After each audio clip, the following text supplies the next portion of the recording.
Hello everyone and welcome back to my documentation series on the Espa Project. Last video I went over the basic layout for the Axel system. Today, as promised, I'm going into further details for its secondary and trinary components, the Rim and Rem pair.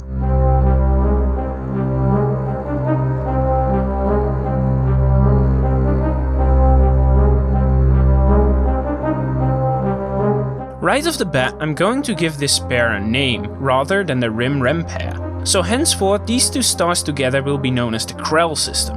So last video we have already established that the Krell system orbits Ojor at a distance varying from 1200 to 16,000 astronomical units. Having such a highly elliptical and long orbit, we can give it a fairly long orbital period. Okay. Right. Well, at such a slow orbital speed to any civilization, the system might as well appear stationary. Over a period of 6,000 years, it will complete less than 1/3% of its orbit. So what really matters here is its position in its orbit, or in fancy terms, the argument of its pericenter. Now in simpler terms, this will tell us whether or not the system is closer to 1200 AU from Ojor or closer to 16,000 AUs from Ojor. The highly elliptical orbits tend to get a tad wacky in their mechanics, so on rundown, if it's far away from Ojor, it will have a low orbital velocity and barely move. But if it's closer to Ojor, it will move really fast. In short, during the time there will be civilizations on Espa, the system will be roughly 6,000 astronomical units away and approaching.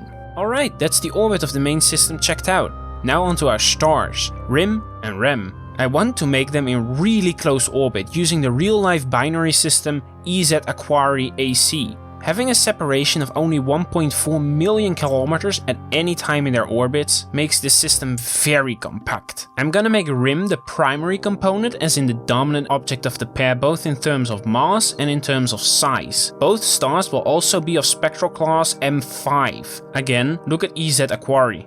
However, this is rather boring. So I'm gonna add some spice to Rem. Rem, I will make a flaw star. Flaw stars are stars that periodically undergo periods of activity during which they create solar flares and increase in luminosity. Presumably this is caused by magnetic friction. During flares, the stars become extremely bright and release massive amounts of UV radiation. This type of star is common among red dwarfs, but not to make my system completely uninhabitable, I'll make it a low active flaw star. Why on earth would I put a periodic flaw star capable of irradiating my system nearby? Well, this is one of those things which will make no sense to a newbie, but it will come in handy a few videos down the line.